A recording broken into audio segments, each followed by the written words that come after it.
5,500의 아이오닉 6를 이제 샀으니까 아 진짜 이게 더 괜찮은 거 아닌가 라는 생각이 갑자기 막 이 컨텐츠를 준비하면서 너무 드는 거예요. 그래서 너무 배가 아픕니다.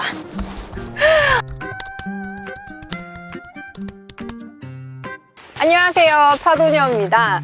오늘은 제가 그랜저 1.6 터보 하이브리드 모델을 가지고 왔어요. 그랜저 리뷰를 많이 보셨잖아요. 외관 디자인도 많이 보셨고, 그리고 뭐 3.5 주행 리뷰도 보셨고, 그래서 오늘 이 하이브리드 모델을 가져왔는데, 사실 외관이나 뭐 실내 디자인 이런 거 다 똑같고 파워트레인만 이제 달라졌잖아요. 근데 이제 하이브리드 모델에는 2열에 이렇게 원래 이쪽을 보시면 각도 조절을 해서 리클라이닝을 할 수 있는 기능이 있었는데 그 기능만 들어가지 않습니다. 이제 시트 아래쪽으로 배터리가 들어가면서 시트를 움직이는 게 조금 불가능해서 그 옵션만 이제 빠졌다고 보시면 될 것 같아요. 리클라이닝이 빠진 2열 각도나 뭐 이런 공간은 어떨지 한번 보여드리려고 2열에서 이렇게 인사를 드렸습니다. 각도는 적절한 것 같아요. 그리고 이렇게 고급스러운 이 헤드 쿠션까지 같이 들어있어가지고 굉장히 고급스러운 그런 느낌도 납니다. 근데 이거는 이제 옵션 선택 사항에 포함되어 있는 부분이기 때문에 이거를 빼고 이렇게 기댄다고 했을 때는 헤드레스트는 조금 단단한 편인 것 같아요. 보기에도 되게 작게 이렇게 간단하게 생겼죠. 그래서 좀 단단한 편이긴 한데 각도 자체는 크게 불편하진 않습니다. 그리고 헤드 부분도 조금 더 여유가 있는 것 같아요. 주먹 하나 정도 여유 공간이 있었는데 지금 보시는 것처럼 주먹 하나보다 훨씬 더 여유가 있거든요. 그래서 아무래도 리클라이닝 기능이 빠졌지만 각도가 좀 눕혀져 있어서 헤드 부분도 조금 여유 공간이 생긴 것 같습니다. 그리고 지금 옵션적으로 썬루프도 적용되어 있고, 그리고 이렇게 선쉐이드까지 적용이 되어 있어요. 그래서 패밀리카로 쓰실 분들이나 또 이번에 그랜저가 엄청 좀 중후한 그런 느낌으로 나왔잖아요. 고급스럽게. 그래서 쇼퍼 드리븐 차량으로 쓰실 분들도 뭐 이런 옵션적인 부분들 때문에 진짜 부족함이 없을 것 같습니다.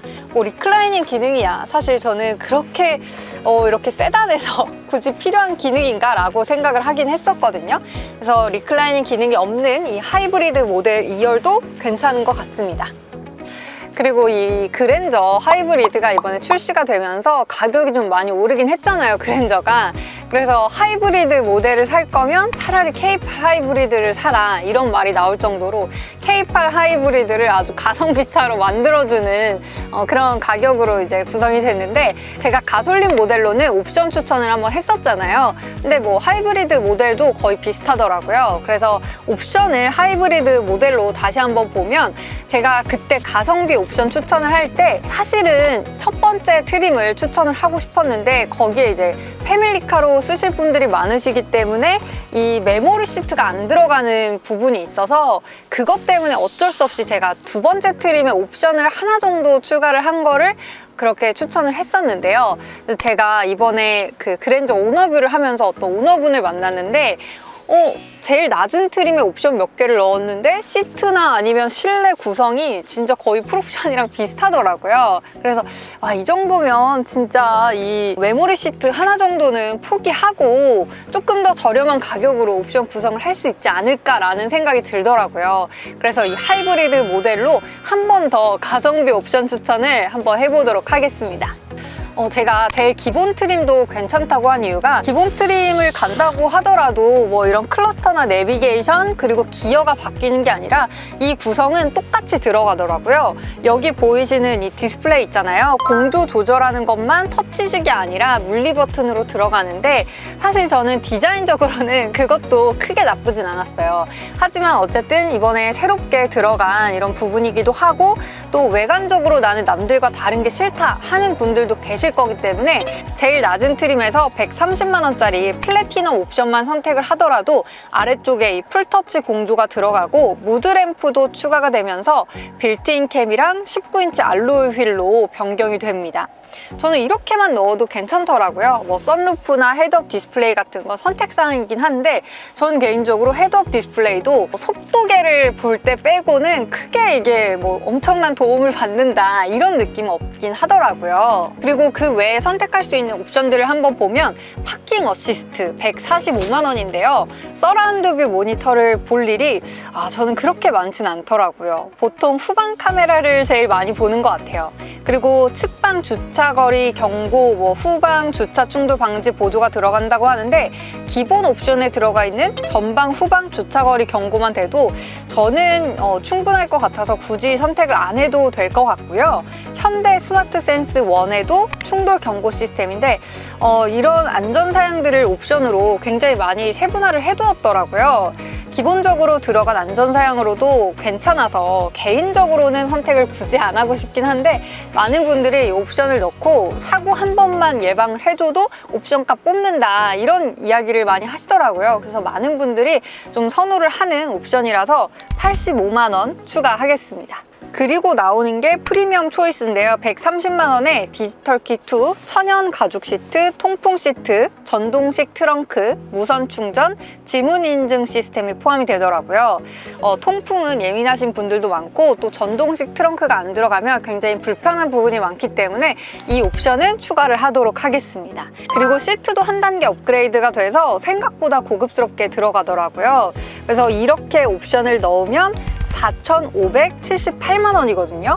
두 번째 트림이랑 141만 원의 차이가 난다고 보실 수도 있는데 사실 두 번째 트림에도 이 플래티넘 옵션이 들어가 있지 않기 때문에 200만 원 이상의 차이가 난다고 보시면 될 것 같습니다. 근데 나는 여기서 이 터치식 공조가 굳이 나는 필요가 없다. 그리고 휠 인치 커지는 것도 연비 때문에 굳이 필요 없다 하시는 분들은 이 옵션만 빼고 선택을 하신다면 4,448만 원에 이렇게 그랜저 하이브리드를 구입을 하실 수가 있는 겁니다. 그래서 4,500만 원 살짝 미만으로 이렇게 구입을 할 수 있기 때문에 이 정도 옵션이면 하이브리드 차량을 구매하는 것도 괜찮지 않을까라는 생각이 들었거든요. 그러면 하이브리드 차량이 가솔린 차량이랑 비교했을 때 뭐 승차감이나 이런 부분에서 차이가 있는지 한번 주행을 해보도록 할게요. 넣어주세요. 확실히 하이브리드 모델이라서 그런지 시동을 걸 때부터 엄청 정숙하네요. 그리고 제가 아까 살짝 이렇게 주행을 해봤는데 진짜 가솔린 모델이랑 차이가 좀 큰 것 같아요. 그랜저라는 차 자체가 현대차 중에서 제일 정숙하고 승차감도 제일 좋은 차량이잖아요. 근데 가솔린 모델을 이번에 시승을 했는데 물론 너무 좋았지만 살짝 조금 단단하다는 느낌이 들었거든요. 근데 이 하이브리드 모델은 되게 부드럽습니다. 연비나 이런 걸 떠나서 저는 승차감 때문에 이 하이브리드 모델을 사고 싶다는 생각이 일단은 들었거든요. 그리고 정숙성 같은 경우에도 기본적으로 가솔린 모델도 되게 조용하긴 했어요. 근데 엔진음이라고 해야 되나? 그 내부 엔진음이 조금 저는 이렇게 뭔가 정숙하게 생기고 컴포트할 것 같은 차량에 이 엔진음이 조금 이질감이 든다라는 멘트를 했었거든요. 근데 얘는 그런 엔진음이나 이런 것도 거의 없어요. 그래서 정말 내부 소음도 조용하고 외부 소음까지 차단이 잘 되니까 훨씬 더 한 단계 높은 급의 차량을 타고 있다는 생각이 들더라고요. 그래서 아까 이제 촬영을 도와주는 이서도 같이 이렇게 시승을 해봤는데 이서도 그렇게 이야기를 하더라고요.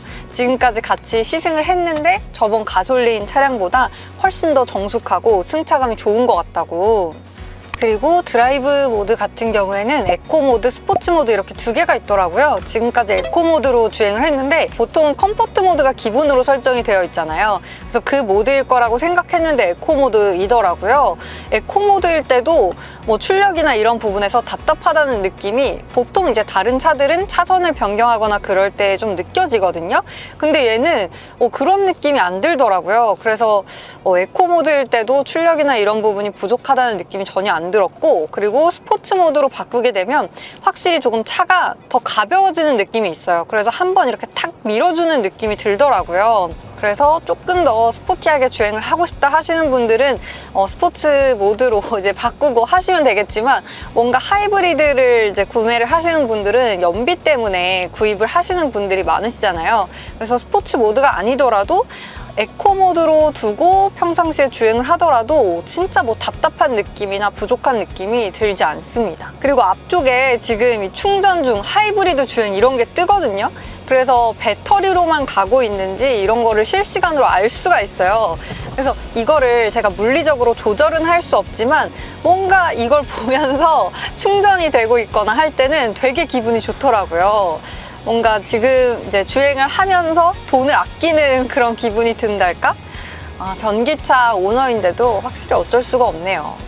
그리고 제가 아까 초반에 옵션 추천 이야기를 했잖아요. 근데 4,500만 원에 이렇게 하이브리드 차량을 맞췄는데 5,500에 아이오닉 6를 이제 샀으니까 진짜 이게 더 괜찮은 거 아닌가 라는 생각이 갑자기 막 이 컨텐츠를 준비하면서 너무 드는 거예요. 사실 가솔린 모델을 이제 제가 탔을 때는 승차감이 조금은 단단한 느낌이 있었어요. 그래서 뭐 크랙이나 이런 부분을 제외하고 그냥 일반적인 그냥 주행 상황에서는 아이오닉 6랑 비슷하네.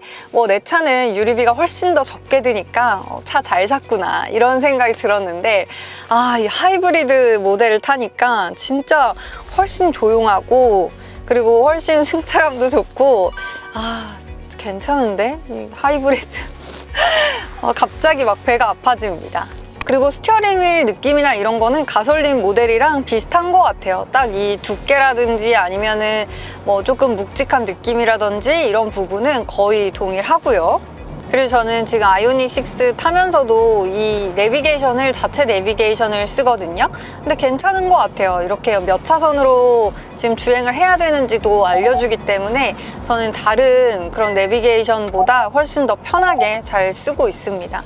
그리고 또 이제 스마트 크루즈 컨트롤이나 이런 걸 켜지 않더라도 아이오닉 6 같은 경우에는 정말 잘 잡고 주행을 하고 있는데 스티어링 휠을 잡으라고 자꾸 안내 문구가 뜨거든요. 그래서 그냥 이제 직진하는 상황에서도 가끔씩 이렇게 핸들을 탁 이제 만져줘야 되는 그런 상황들이 있어요. 그럴 때 굉장히 귀찮았는데 얘는 이제 정전식 스티어링 휠이 적용되어 있기 때문에 그런 알람도 따로 뜨지 않고 좋네요.